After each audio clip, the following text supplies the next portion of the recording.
Hey guys, what's going on? I just wanted to give you guys a little overview of our new Modbus alarm system. Right now, this will be used for Destiny and Murphin. It can also be incorporated with Champion and whoever else comes onto the Modbus schema in the near future.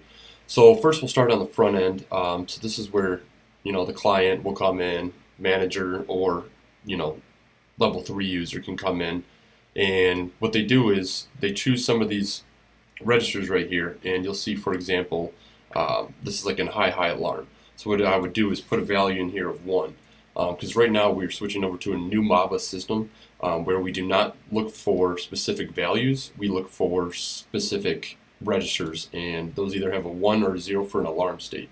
So what I'll do is I'll put a 1 in here, and also what I can do is come in here and grab a group, which I'll explain in a minute. So let's just take group 1 for now, and we'll save that. A little bit slow because there's a lot of data being pushed there. So right now you'll see this, it'll light up green saying that, hey, this is an alarm configuration that is set up. You also see this disable button here, say there's testing going on or an error in the field, we can just disable it and it'll turn red here, and then the client will know that, hey, this configuration is not in use as of right now. So I'll go ahead and turn that back on for now. So yeah, back to this group thing, we'll come down here and go to contacts. So with contacts, I wrote this little note here. So we can use dashboard users. I know Brent's going to be a dashboard user. I made a couple for myself for testing purposes. So everybody that can log into here and see the dashboard will be a contact option. They can also add in something called a contact specific, where this user is not a user on the dashboard. They are simply for being contacted on alarm. So all you have to do is click here, add in this info, and that's it. But keep in mind, this is not a dashboard user. This person cannot log in, even see the alarms or anything like that. So now with these contacts, we can create something called a group. Now what a group is a series of contacts within the table that I can choose to contact for one certain alarm. So we have two different types here. One is concurrent and one is an interval. A concurrent group does not have an interval time frame, because if I get an alarm, I will go one by one and contact everybody that is in this group. But if I choose to use an interval group, I can choose a time frame, 5, 10, 15 minutes. We can change this if they want more, we want more options, but for right now, this is all we have in there. So if I make an interval group of 10 minutes, I can choose up to 5 contacts. I'll make my first user and my second user. So what this will do is, at the time of the alarm, this contact, the first contact, will be notified that there is an alarm. And 10 minutes later, this contact will be, and so down the line goes. I'll explain how the backend works in just a moment. So yeah, this is two different types, but yeah, so if I had a concurrent with Nick and Nick 2, I guess, both of these contacts would get contacted at the exact same time.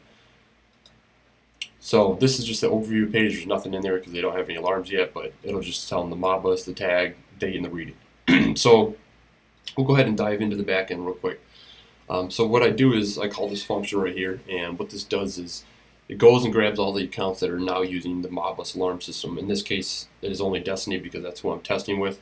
So what it would do is loop through all these accounts and then grab every configuration. So for every one of these right here, once it loads, it'll grab all of these and it will know which tag it's associated with, it'll know the value, and what group to use.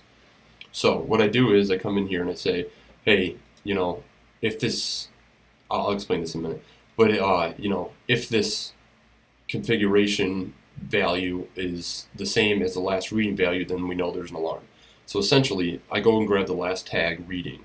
I grab the last one that I haven't checked. So I say, hey, if this value is equal to this threshold, which is this value right here, then we know it's an alarm. This Q right here is what happens when I get an alarm. So when I get an alarm, I insert it into something called a Q. What that Q does is keep that tag in an alarm state until it is out of it. And I'll go into that in just a minute, but I just want to give you guys a little heads up on what that is. So also you'll see this active right here. This is that little button I push right over here. So if, an alarm's going off, but I don't want it to notify them, I just disable it, and then nobody will get contacted, end of story. But it will still update the last reading so that I don't, turn it back on and get a million different alarms. So yeah, that's what this does right here. It just updates that last reading. It says, here's where you should check from now on. So this is an important function right here. It's called contact Modbus contacts. And so what this does is it goes and grabs the group that is associated. So it would go grab group 1. Let's go check out group 1 real quick. So we know group 1 is concurrent with 2 people, me and my other user. So now with these guys, it says if the group is concurrent, then what we're going to do is go through each of these contacts. So it'll go 1 Nick, and then 2 Nick, and then what it'll do for each of those is it'll grab the contact data within our user table, and it'll execute a contact, which means if the user type is a text, then it'll text them. If it's a call, it'll call them. Phone or email, it'll email them. So that's essentially what that does, real simple. And then what I do is I insert into this queue with the type of 1. Now if we look at the interval, what I do is I only grab the first one out of this contacts. So I go and call a different function to say, hey, just get the first contact, this guy right here. So then what it's going to do, it's going to contact that guy and then insert in the queue. So at this point, all these guys have been contacted in the concurrent state, but in the interval state, only the first guy has been contacted. But now they're both in the queue. And then I set this configuration back here to something called in-queue. That tells me that it's in the queue, so I don't want to restart it. I don't want to keep checking for alarms, because if it's an alarm state, we know it's in an alarm state because we're sending out alarms. The reason I do this is because, if you think of a concurrent group, for example, and they acknowledge an alarm, it'll keep going off and going off and going off, even though they know that it's in an alarm state.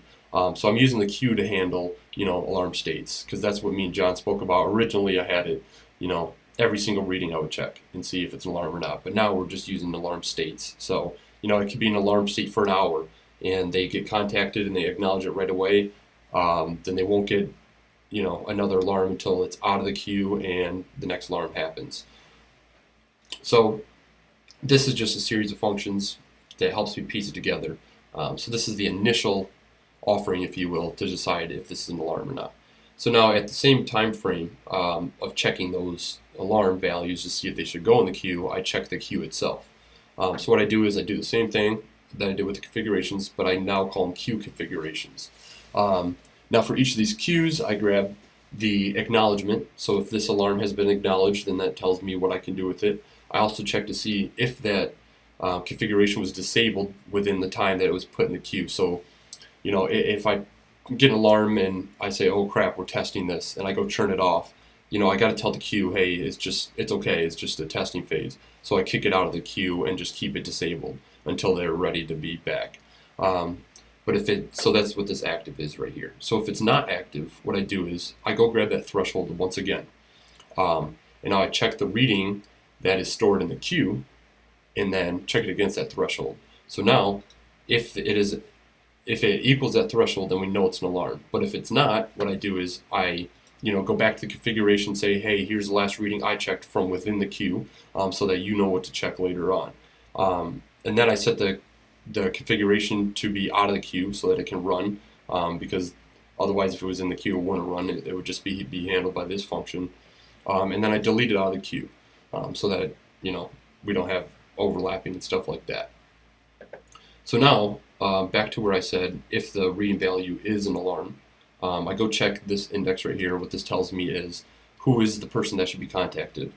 This specific case is a concurrent case, so I just set it to 99 so that I know that it will never reach that. So we go through here and grab those contacts. We know this is a concurrent group, so I contact each and every one of these guys again. So it'll be, whatever it was, Nick 23 and Nick 3. These guys will both be contacted. And then I update the Modbus queue and say, hey, there's the last time that I contacted somebody, and here's the last reading ID that I checked. I do this because the queue is just like the initial alarm system. What it does is I don't want to grab a duplicate reading, and I don't want to miss a reading either. So what I do is I tell the queue, I say, hey, here's the last reading that I checked. Go back and check from there on. So now we come down here. This particular one is for the interval group. So what I do is I go get that interval and I check our current time. I say, hey, if our current time is greater than this Modbus interval plus the last contact time.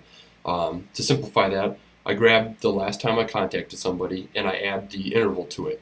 And I say, hey, if that interval time has passed, then I know it's time to go to the next guy. So what I do is come down here, grab that next guy based on this user ID, and I say, hey, get this info for this guy. But if it's 0, meaning that there's nobody in here, then I can just go restart. I come back up here. So think about if it's a 10-minute interval at the 20th minute, contact 3 would be the person who'd be contacted. But in this case, it's nobody. So what I do is I set it back to the first position so that Nick Morton 23 would get contacted again, and so on. So it would just keep going like this, and then it would go to me again, or my second guy again. It comes here, knows that there's nobody there, and it just comes back up here. So this way we're not, just contacting those guys twice and then just going away. The whole time that it is in an alarm state and it is unacknowledged, then we keep it in the queue, and then we keep just cycling over and over. But if somebody were to acknowledge it, say I did acknowledge it as the first guy, this guy would not get it. It would be still in the queue in an alarm state, but we would know that the alarm is there, so the second guy would not get contacted. So also here, I just say, hey, if it reaches the last guy, say we are full up, to the 5th guy. I only allow a maximum of 5 right now, so that I know, it makes it easier to keep track of. So I'd say, hey, if we're on Brett Hammock, restart at Nick Morton 23, so that the queue restarts again, same thing. And then, so if it's not acknowledged, that's what I do. But if it is acknowledged, like I said, I just leave it in the queue, but I do not contact anybody. I just wait until this value is false, and then I know that it's good to go. I know that we are out of the alarm state, and I can go ahead and start checking it again. If it goes out of an alarm state and 2 minutes later it goes back into an alarm state, then it would be back in the queue again for a second alarm state, and so on. So anytime that it comes out of the queue, it is fair game. It can be an alarm, but the reason for the queue is to make sure that we're not, bugging these people and sending out alarms one after the other and stuff like that. Plus, it gives us a good way of managing this. I think that, this keeps it organized and stuff like that. So I pretty much want to show you guys what was going on, how things worked. I think it's pretty important for everybody to know how this works. Like I said, this is just the Modbus alarm system for now. But when we go back to OPC, I can easily configure it to, adapt to that based on, OPC tags and stuff like that.